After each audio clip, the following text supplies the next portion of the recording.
Buenas noches. Las historias que les vamos a contar hoy podrían ser las dignas tramas de una película.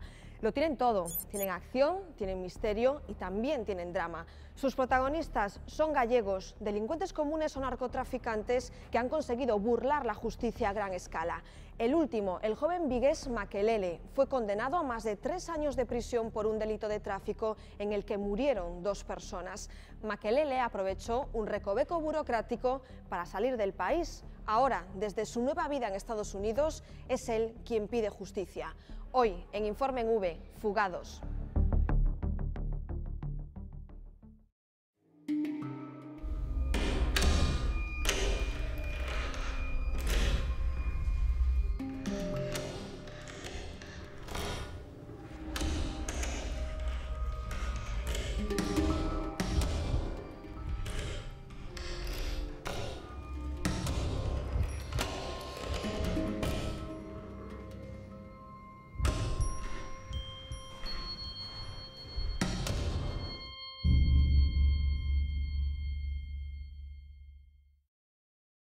Cualquiera que pregunte por Makelele en Vigo obtendrá 2 respuestas bien diferentes, y es que ese nombre, además de corresponder con el de un exfutbolista, también es el apelativo de uno de los delincuentes más mediáticos.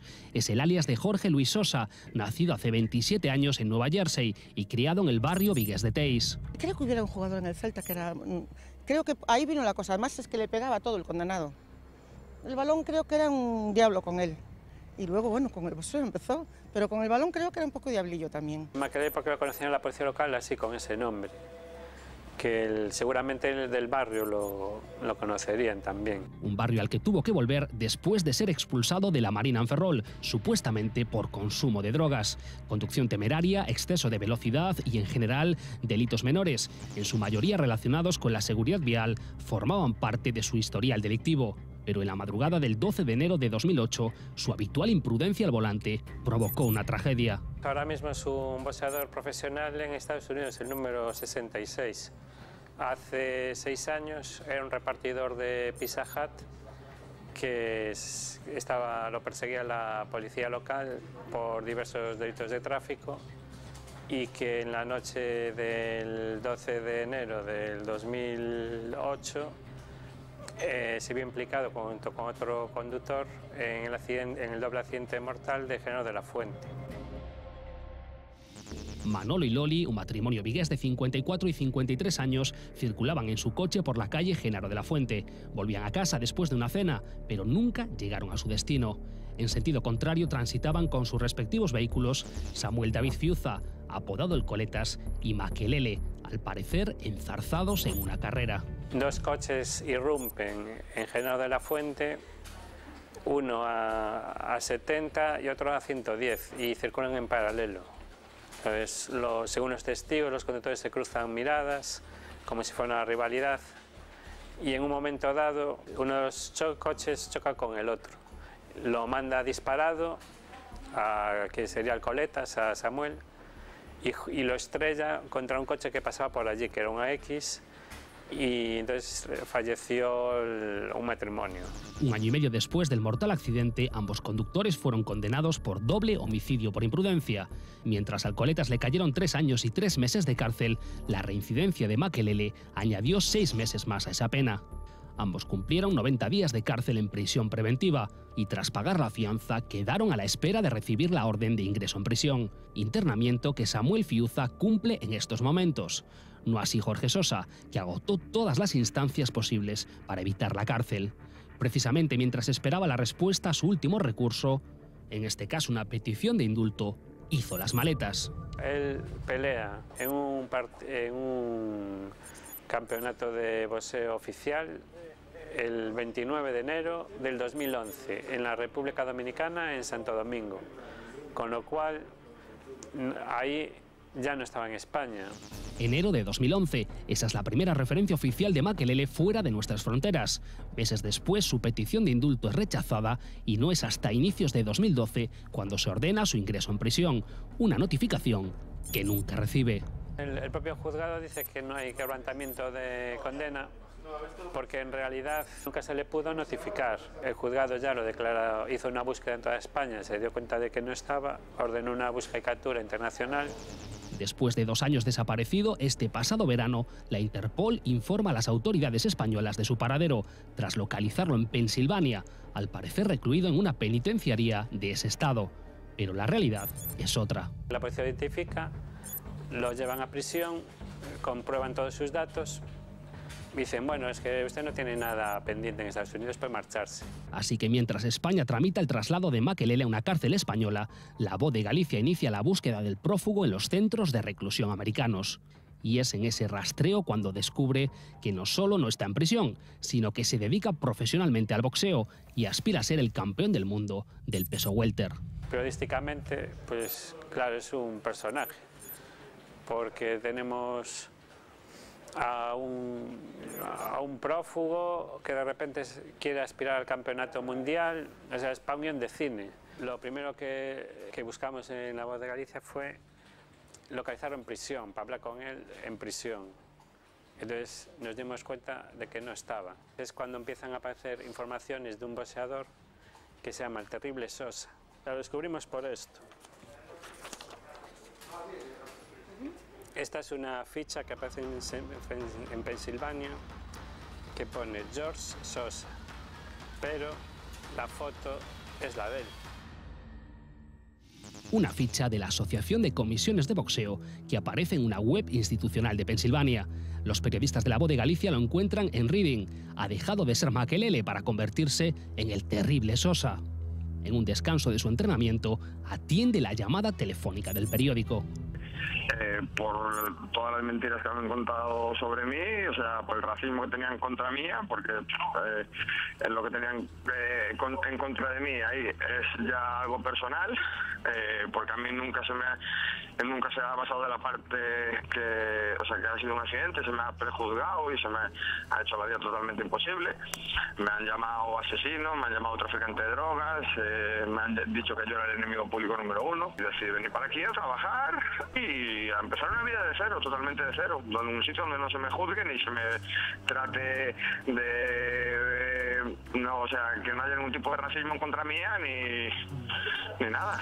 Makelele no se considera un prófugo de la justicia y lo justifica asegurando que nunca se escondió de nadie. A mí no me habían comunicado la orden de prisión todavía. Yo cuando yo me fui, yo no tenía ningún ingreso en prisión todavía. Yo había recurrido, había pedido un indulto y para aclarar todo el tema y dije, bueno, pues me voy a buscar trabajo, me voy a seguir para adelante a mi vida y bueno, cuando me manden algún informe, pues lo que quieran comunicarse. Yo no me he escondido de nadie. O sea, yo ya le digo, yo me he marchado de España, me he marchado por el aeropuerto normal, por el aeropuerto de Santiago de Compostela. Cualquier persona que me quisiera encontrar sabía cómo encontrarme. Mire usted qué rápido dio conmigo, ¿verdad? Pero la maquinaria judicial sigue en marcha. Por eso el ahora boxeador profesional ve peligrar su nueva vida ante la posibilidad de ser extraditado. Volver a ver que vuelve a pasar todo esto, que la justicia no me deja en paz, que quieren volver a revivir todo lo pasado, pues claro, es normal que me siento mal y me siento bastante afectado. Pero por una parte estoy afectado, pero por otra estoy bien tranquilo porque sé que lo que ustedes han hecho ha sido una injusticia. O sea, lo que hizo los juzgados españoles ha sido una injusticia contra mí. Ya le digo, por ser americano, por no ser de ahí, por no haber nacido en España, por racismo, por ser un tipo de color, porque mire cómo me llama Makelele, que es un jugador de color negro, me llaman por ahí, ese no es mi nombre, yo no me llamo Makelele. Jorge Luis Sosa insiste en su inocencia y cede toda la responsabilidad del trágico suceso al otro implicado. Yo siento mucho la pérdida de esas personas, ¿entiendes? Que yo no fui el culpable de ese accidente. El culpable del accidente está en prisión. Él es el culpable del accidente. El que chocó contra las víctimas del accidente fue el otro chico, Samuel Fiuza Vieites, el chico del BMW. Ese fue quien chocó con él, trae ellos de frente. Ese chico fue el que iba a 110 kilómetros por hora. Ese chico fue el que dio positivo en alcoholemia. Yo he intentado ayudar a las personas, he intentado entrar en el coche cuando fue el accidente, no se pudo entrar.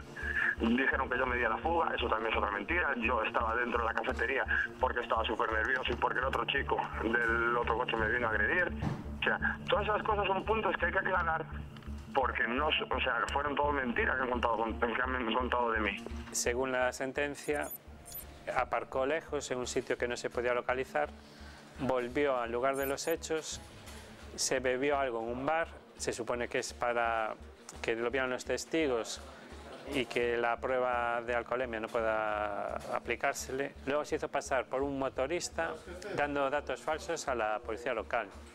Eso es siempre según la sentencia. Lo cierto es que la jueza le declaró culpable, aunque la misma magistrada no confía en que la extradición sea posible, a pesar de que, además de la condena, también tiene pendiente un juicio en Ferrol por conducción alcohólica y lesiones. Tiene la ciudadanía estadounidense por haber nacido en New Jersey.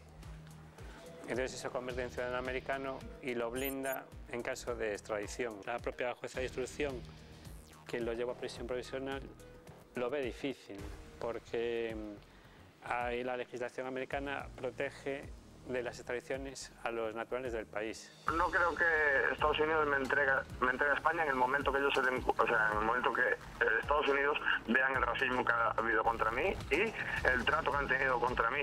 ¿Entiendes? Porque Estados Unidos no permite que a sus ciudadanos les hagan maltratos psicológicos, racismos o injusticias. Y eso aquí no está nada bien visto. Él va a ganar mucho tiempo, porque puede estar 2 años recurriendo, 3, puede alargar el proceso con todo tipo de recursos hasta el infinito. Mientras no cometa delitos en Estados Unidos, eso va a ser un santuario para él.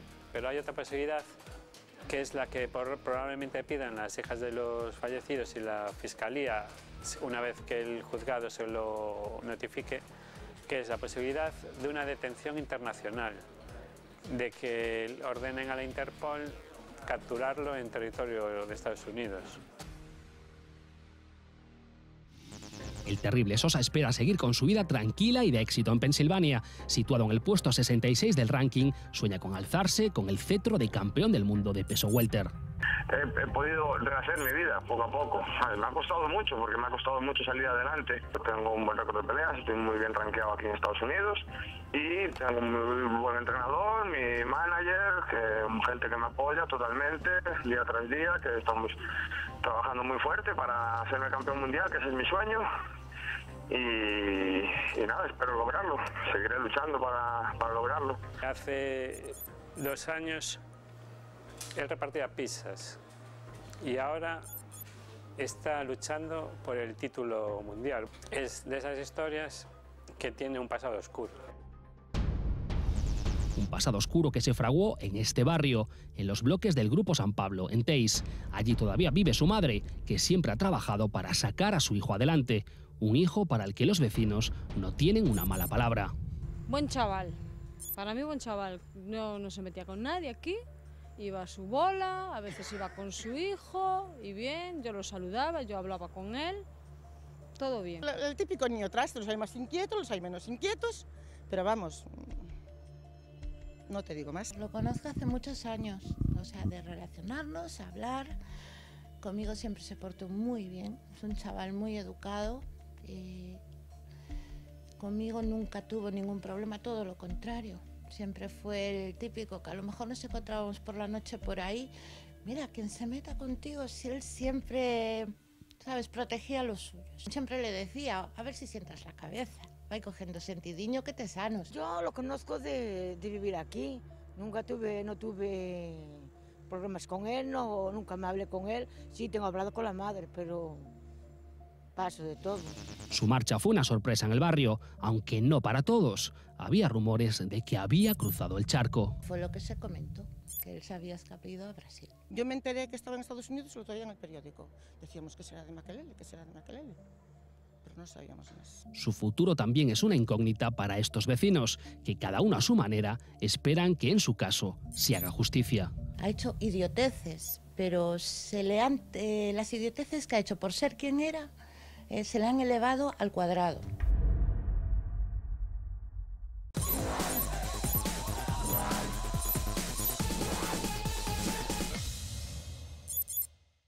Nos desplazamos a Vilagarcía. Las comarcas de Arousa y Osalnés han visto nacer a los narcotraficantes más famosos. Una larga lista: Sito Miñanco, Laureano Ubiña, Pablo Bioque, los Charlines y entre ellos un prófugo de la justicia. Este hombre, José Antonio Pouso Rivas, alias Pelo Pincho, amasó una fortuna de 17 millones de euros procedentes de la droga. Hoy nadie sabe dónde está. Empezó de la nada y llegó al Olimpo del narcotráfico. Quienes les importaba un bledo el que pudiesen morir personas si ellos ganaban mucho más dinero que con el tabaco, continuaron con el narcotráfico. Empiezas a ser un buen piloto de planeadoras, te llaman para llevar otro tipo de mercancías que da mucho más dinero y muchos se quedaron ahí, pero otros dieron el salto a empezar a organizar ellos sus propios alijos, y este fue el caso de Pelo Pincho. Y a partir de ahí, pues venga, la cocaína para España, en España. Al principio lo que se hacía en aquel momento, supongo que se seguirá haciendo lo mismo, era traer la mercancía con un porcentaje, los transportistas se quedaban con un porcentaje en mercancía, le pagaban en mercancía, y el otro porcentaje se lo quedaban los sudamericanos, que ya se encargaban ellos de trasladarlo al resto de países de Europa. Tras un largo historial en el mundo del narcotráfico, Pelo Pincho es detenido en 2004. Por aquel entonces figuraba una orden de busca y captura contra él por la Operación Santino. Finalmente quedó libre de cargos. En noviembre de 2010 se le considera el cerebro que está detrás de la mayor red de blanqueo de capitales procedentes de la droga. Es la llamada Operación Cormorán.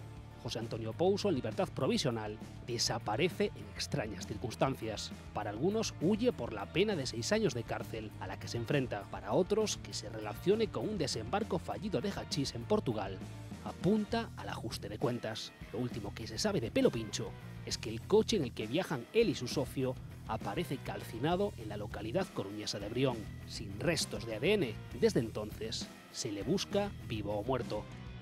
Coche quemado, una investigación de la policía por un alijo de hachís y luego de repente unos detenidos en Cambados sospechosos de que pudieron haber tenido algo que ver con la desaparición de Pelo Pincho. A partir de ahí se empezó a pensar ya que podría estar muerto y últimamente la policía se decantaba más por esa posibilidad. ¿Qué pasa? Este señor sabe que contra él hay pruebas muy importantes y muy concluyentes, que le van a condenar. La petición de privación de libertad es muy grande.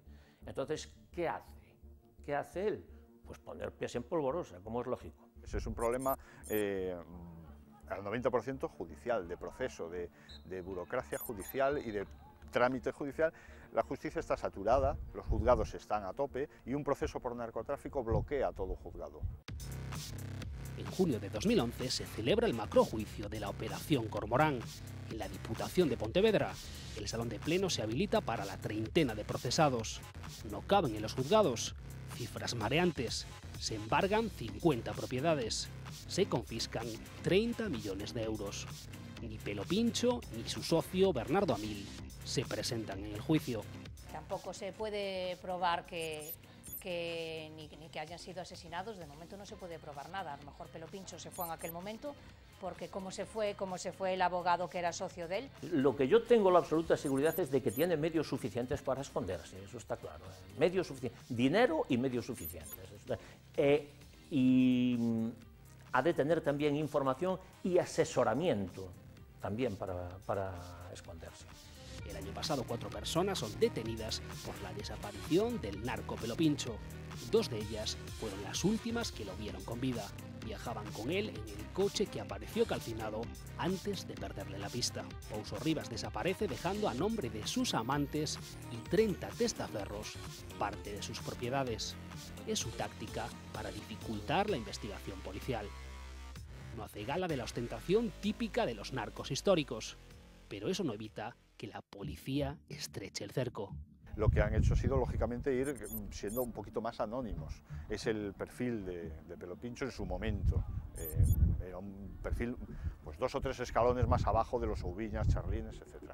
Y esa evolución sigue hoy en día. Hoy en día ostentar riqueza yo creo que es todo lo último que quieren hacer los narcos, ¿no? Prefieren pasar absolutamente desapercibidos, moverse incluso pues vivir en un piso normal, con utilitarios comunes y tener a lo mejor los Ferraris y los Pazos en otros países. y, por supuesto, la fortuna en un paraíso fiscal. Ellos van aprendiendo, inevitablemente. Entonces se buscan testaferros, se buscan intermediarios que tengan las cosas a su nombre, pero van cayendo, porque en el caso de este señor creo que tenía 2 o 3 novias brasileiras, que había, bueno, pues las 2 o 3 novias brasileiras, además de quedarse sin lo que se quedaron, están también cumpliendo penas privativas de libertad, alguna de ellas. Yo creo que eso fue una de las cosas que le perjudicó, porque es que eso da en la vista. Eso da en la vista a la gente y entonces es más fácil seguir la pista.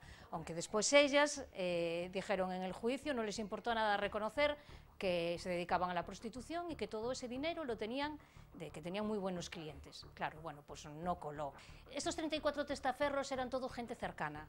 Es más fácil seguir el hilo a la gente cercana que seguir el hilo a las cuentas que están en paraísos fiscales, como hacen otros. Por eso la de la Cormorán fue la mayor investigación por blanqueo de dinero. Probar un delito es muy difícil en este país, especialmente difícil. Y sobre todo los delitos de blanqueo. Hacen falta años de investigación porque tampoco hay unidades judiciales especializadas en ello.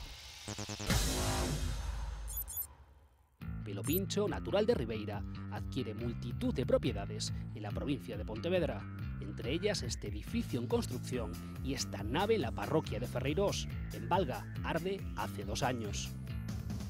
Curiosamente, un mes después del juicio al que no se presenta el narco gallego más buscado. Quema una planeadora de gran potencia, vehículos compactos deportivos y bebidas listas para distribuir en los prostíbulos y locales de hostelería de la red de blanqueo del Cabecilla.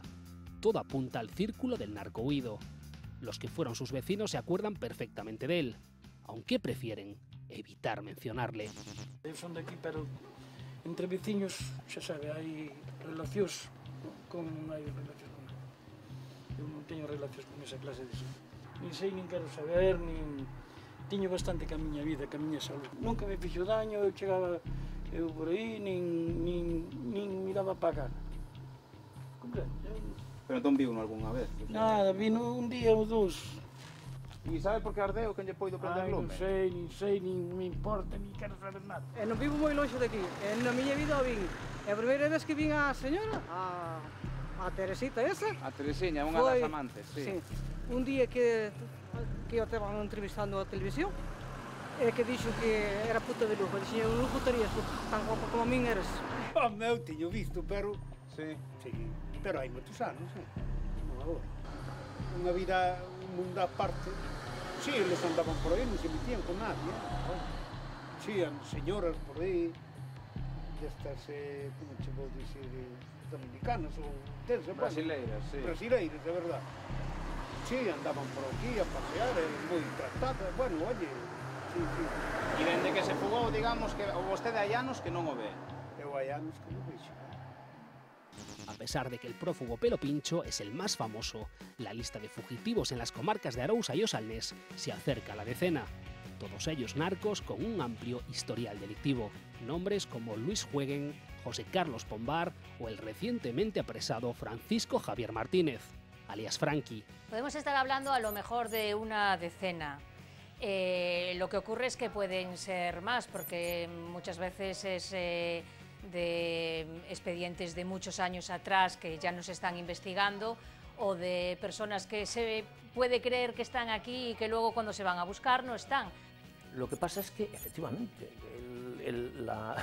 la obligación, entre comillas, del narcotraficante que va a ser condenado, la obligación de él es si puede escapar. Y para eso, pues, que cuenta con muchas connivencias en su ambiente. Simulan enfermedades, cuentan con otras connivencias en esos países a los que pretenden escaparse y bueno, y lo consiguen. Y crea una sensación de impotencia tremenda, ¿no? Porque en muchos casos, además, podría ser evitado, es la lectura que hacemos, con lo que cuesta detener a estos personajes, procesarlos, llegar a condenarlos. En muchos casos, incluso a veces se aprovechan permisos de penitenciarios para fugarse y para huir. Y eso genera una sensación, pues eso, de impotencia, de trabajo perdido, y esa, evidentemente, se le acompaña esa ese pensar que hay todavía una cierta impunidad, ¿no? Eso que se dice en la calle, decir, al final no los collen, al final se escapan, al final si los meten en la cárcel salen a los 2 días o se van de permiso y se vuelven a fugar. En cierto modo, pues tampoco tienen a nadie detrás de ellos todos los días.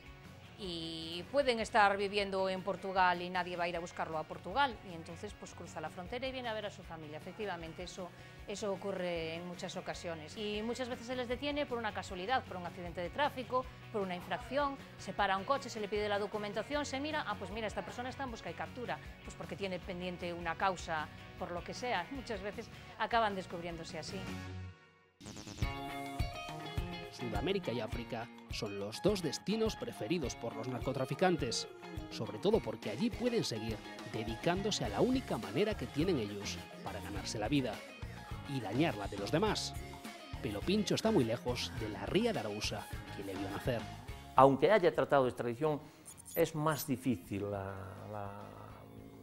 el poder conseguir traerse a alguien para aquí, pero se hizo ya, Con Colombia lo que pasa es que es muy difícil conseguir localizar a un personaje de este tipo en Colombia, porque si está ayudado por los cárteles existentes en Colombia, con los que este trabajó o trabaja, inevitablemente van a tratar de sacárselo de en medio. Lo sacan de en medio, lo tienen en una finca por ahí tal, y no, para llegar a él es difícil. Lo de Marruecos es precisamente por eso, porque digamos que los narcos históricos tenían más relaciones en Sudamérica, pero los de hace unos años empezaron a trabajar más con el hachís.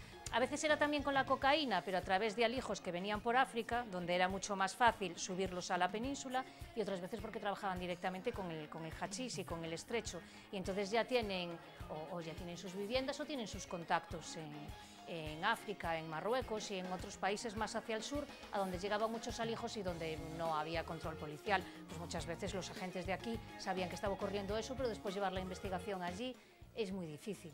Que sigan haciendo lo mismo, lo lógico, posiblemente sea lo único que sabe hacer, Entonces tendrá que seguir haciendo lo mismo, porque además la ambición es así.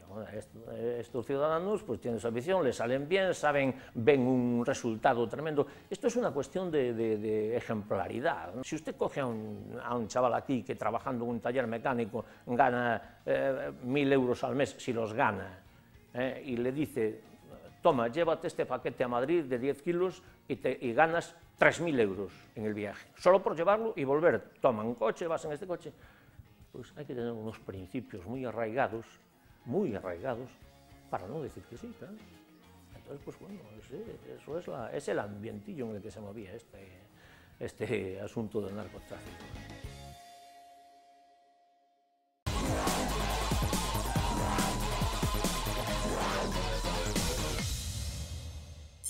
En estas calles, en pleno casco histórico de Pontevedra, terminaba la aventura de Panarro. El 29 de octubre de 2010, la policía ponía fin a la huida de uno de los delincuentes más buscados. Joaquín Agra, alias Panarro, es un narcotraficante que ya viene de los 90, ha sido condenado en un par de ocasiones, es camadés, ahora debe estar rodando entre los 59 y 60 años y está considerado en la zona de Arousa como un histórico del narcotráfico, y ha estado implicado en alijos muy importantes. Su mundo era el del narcotráfico, alijos de cocaína que se contaban por miles. Su perfil más bajo que el de otros arousanos míticos, como los Charlines y la familia Ubiña. Yo lo consideraría en un estrato inferior a nivel mediático. Lo cierto es que él ha estado detrás de alijos importantes, o sea, 3 toneladas de droga no las mueve cualquiera. Imaginemos las organizaciones de narcotráfico como una pirámide donde la cúspide está el líder, que va delegando funciones, y a medida que va delegando funciones, pues se va ampliando. Pues él estaría en la cúspide. Ya en 1996, su nombre saltaba a las páginas de los periódicos. Panarro fue condenado a 16 años de reclusión menor por los 1.300 kilos de cocaína intervenidos en el barco Martere. En el 2008 se le condena, 20 años de prisión, no saldría hasta el 2028. Él, como otros muchos narcos, otros muchos delincuentes por delitos graves o mayores, decide huir. Huye y no se le detiene hasta 2 años después. Este hombre, el azote de los narcos arousanos, el juez Vázquez Taín, le tenía ya en el punto de mira por 2 alijos. casi 5.000 kilos de cocaína que intentaban llegar a nuestras costas en el Caridad C y el Doña Rosa. A los 20 años que le impuso la Audiencia Nacional se suman 500 millones de euros de multa. Panarro desapareció sin dejar rastro. Los narcotraficantes de este nivel tienen contactos en Sudamérica. Lo más probable, lo más habitual, es que hayan huido a un país de estos, donde Colombia, Bolivia, y estén allí. ¿Qué pasa? Estar huido en estos países supone un fuerte desembolso. O sea, tienes que tener dinero, porque la gente que te está ocultando cobra. Y creo que en el caso de Panarro, dicen por ahí que un familiar, un hijo suyo, se llevó parte de su dinero. Dicen por ahí. En la misma década, Panarro ya había protagonizado portadas como uno de los grandes narcos gallegos. Vigilancia Aduanera abordaba en 2001 el buque Abrente. A bordo, 5 toneladas de cocaína. Panarro salió absuelto. La Audiencia Nacional le dejó en libertad y se desató la guerra entre juzgados. Con todo este historial, ¿cómo es posible que estuviese 2 años fugado y paseando tan campante por Pontevedra? Complicado y fácil de entender. En España, solo en Pontevedra puede haber decenas de fugados. Fugados porque un fugado puede ser desde el clásico drogodependiente que no se presente a un juicio por hurto hasta Panarro. Si la policía tiene que comprobar uno por uno todos los fugados que hay, te estarían haciendo controles cada 5 metros en la calle, es imposible.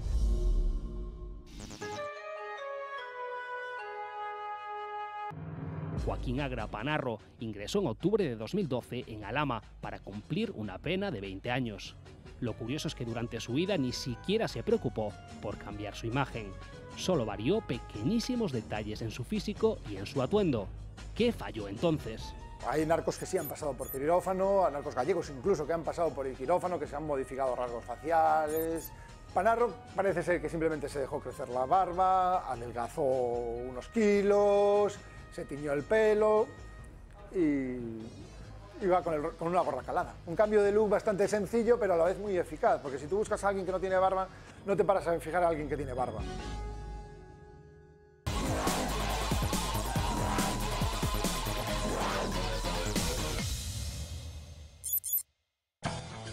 Querido papá, siempre me has dicho que un hombre honesto no tiene nada que temer, así que hago todo lo posible por no tener miedo. Siento haberme escapado, pero tú no te preocupes. Recuperaré lo perdido, papá. He decidido hacerme piloto de Pan American, la más fiable de las líneas aéreas. Me han admitido en su programa de entrenamiento y me han dicho que si me esfuerzo, tendré mi insignia muy pronto.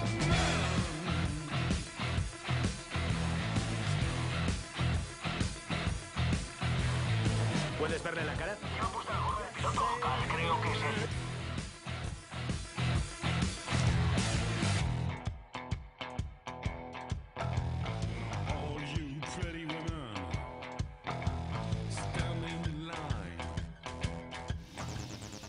Las grandes fugas es una de las tramas más repetidas en el mundo del cine. Delincuentes avispados que ven en salir del país su vía de escape más sencilla. Pero más allá del cine, ¿está al alcance de cualquiera abandonar el país hacia el paraíso de la libertad? Es fácil fugarse así. Nosotros vivimos en un país regido por el imperio de la ley, como es lógico, como no puede ser de otra manera. Y entonces, pues la ley tiene las limitaciones que tiene. Si no se puede tener más tiempo a una persona en prisión preventiva, hay que soltarla, no queda más remedio. Si llega un personaje y viene y dice, yo estoy muy mal, tal, tengo un cáncer de riñón o tengo tal, y pues acaban, hay que soltarlo. Pero el juez no le queda más remedio que ponerlo en libertad. ¿Pero es el caso Makelele el de un fugitivo? La respuesta jurídica es no. Makelele había solicitado el indulto.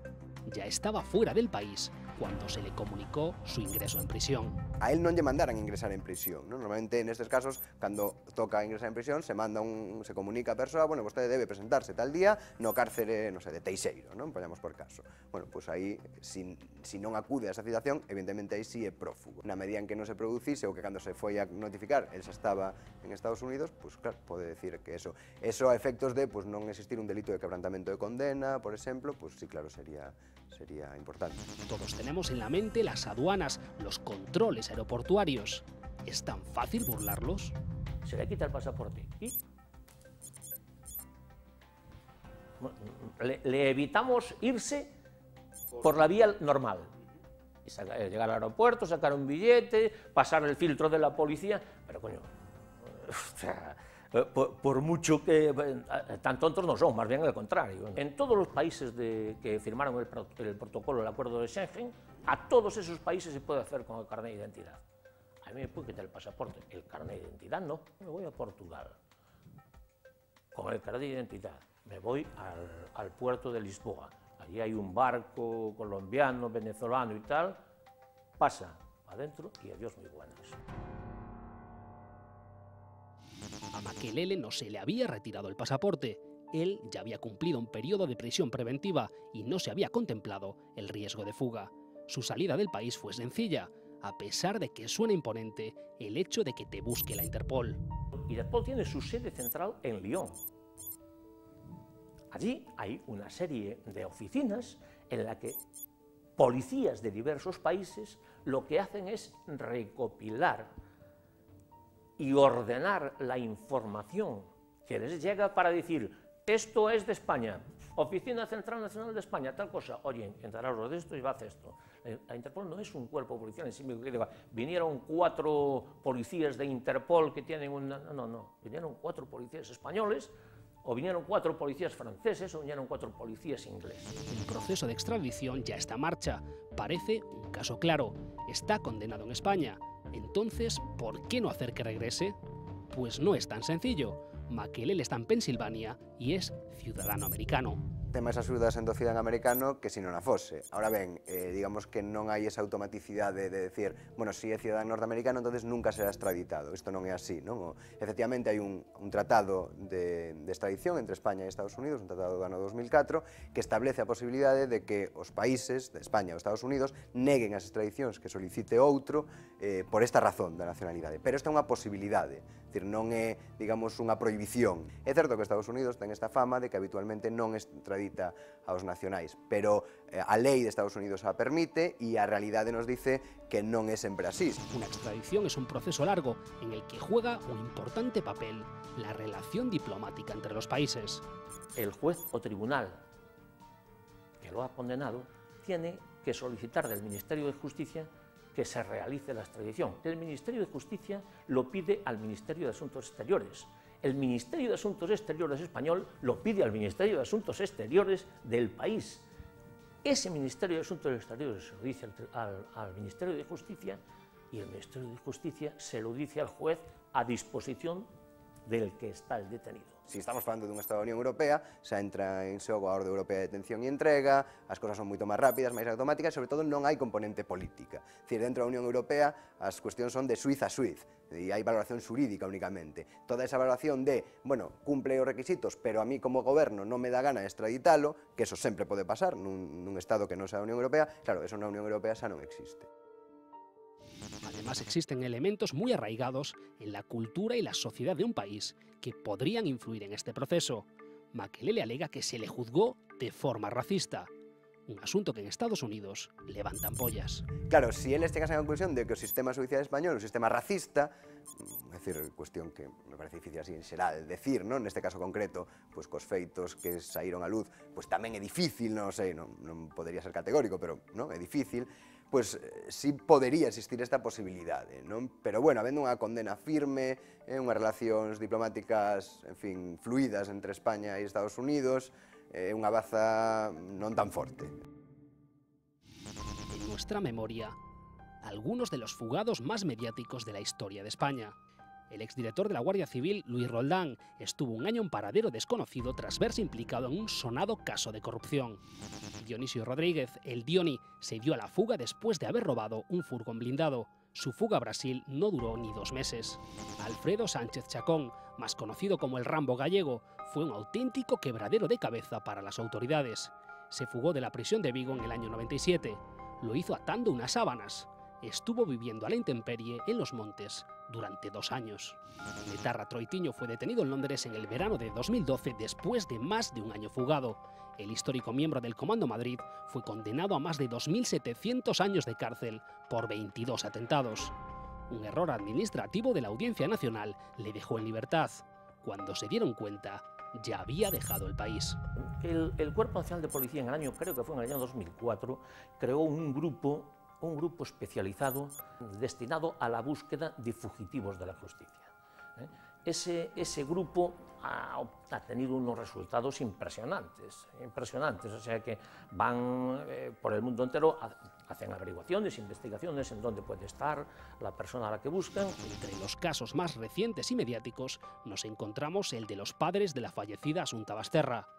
De inmediato ingresaron en la cárcel, prisión preventiva por riesgo de fuga. Pero ¿por qué en algunos casos está tan claro y en otros los imputados campan a sus anchas? Ten unha explicación na medida en que a prisión preventiva, según o dereito español, e, bueno, ten dito o Tribunal Constitucional, bueno, é unha medida excepcional. Pero a prisión preventiva, en fin, se usa habitualmente, non, no sistema xurídico, para delitos graves, non vou decir que sea automática, pero si ten certa xeralidade, pero, digamos, xurídicamente falando, a norma que nos dice é que é excepcional. Isto ten unha razón de ser, é dicir, non é porque sí ou porque os do dereito estemos todos tolos, é dicir, sino que hai que partir dunha situación que é a presunción de inocencia. Non? Se unha persoa é inocente hasta que unha sentencia diga o contrario, pois a situación normal dunha persoa que é inocente debe ser estar en liberdade.